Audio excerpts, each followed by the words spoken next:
est donc arrivé à Munich. De Munich, on est à Augsbourg. Alors, à Augsbourg, c'était un camp, un grand camp de prisonniers.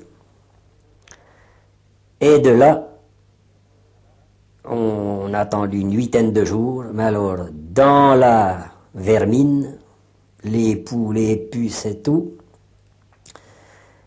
Alors, je commençais d'en avoir marre. Un bon jour, là, qu'on demande des volontaires cultivateurs pour la campagne. Oh, j'ai dit, allez hop, pour l'histoire. Je me suis fait inscrire, et puis on est parti.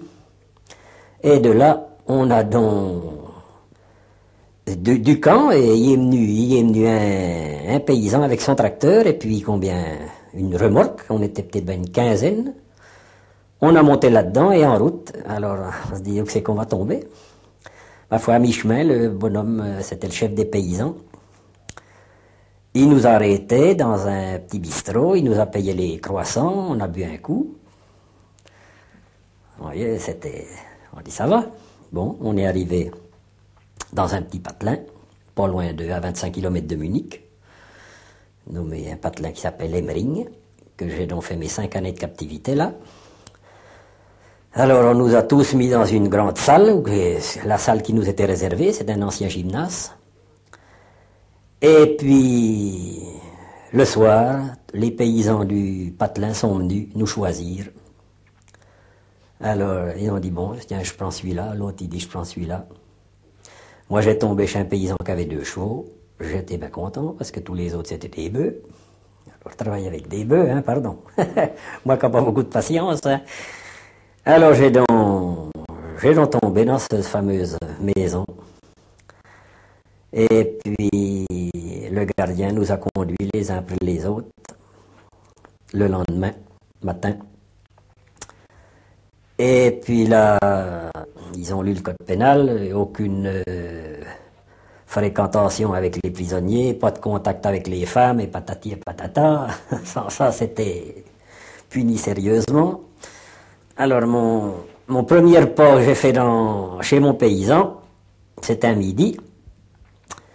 Il y avait le vieux père qui avait 80 ans, sa femme, le jeune patron avec sa femme. Alors à midi, il y avait donc 2 écuelles avec de la marmelade, des espèces de gâteaux. Alors une écuelle pour les jeunes, une écuelle pour les vieux et puis pour moi. Alors tout le monde pataugeait là dans la... Alors j'ai commencé par leur faire comprendre que moi je voulais pas manger... patauger avec les vieux comme ça, je voulais mon assiette.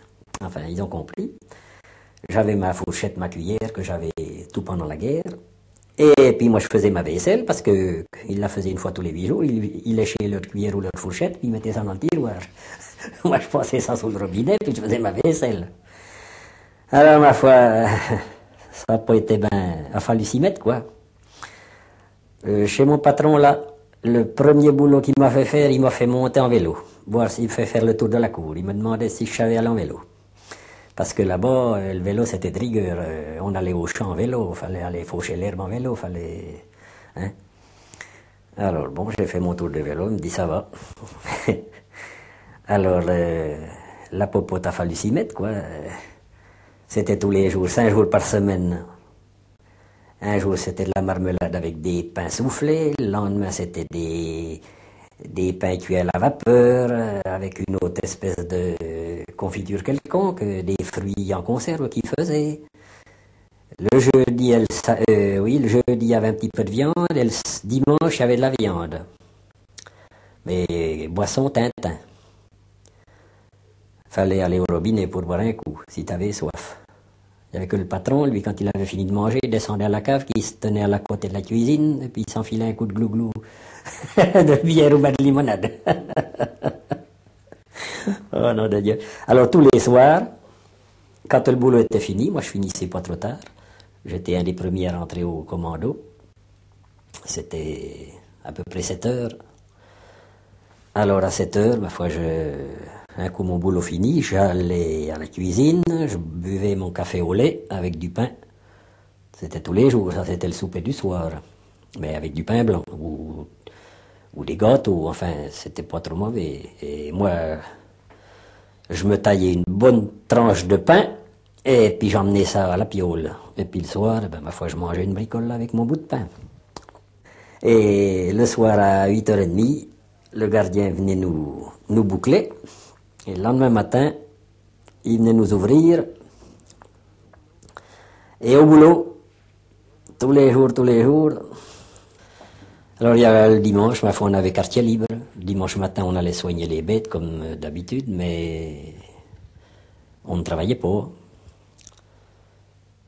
On pouvait prendre le vélo du patron, s'en allait d'un côté ou de l'autre, on allait se balader, rendre visite à malgré que c'était défendu, mais on était bien vus, nous, il n'y a pas à dire. On allait au bistrot, il y avait des Polonais, on fraternisait, il y avait des Russes déportés, des jeunes Ukrainiens qui avaient leur commando à côté d'une autre. Et ben, on buvait le coup ensemble, ils avaient de l'accordéon, ils nous faisaient de la musique. Ah là là là là.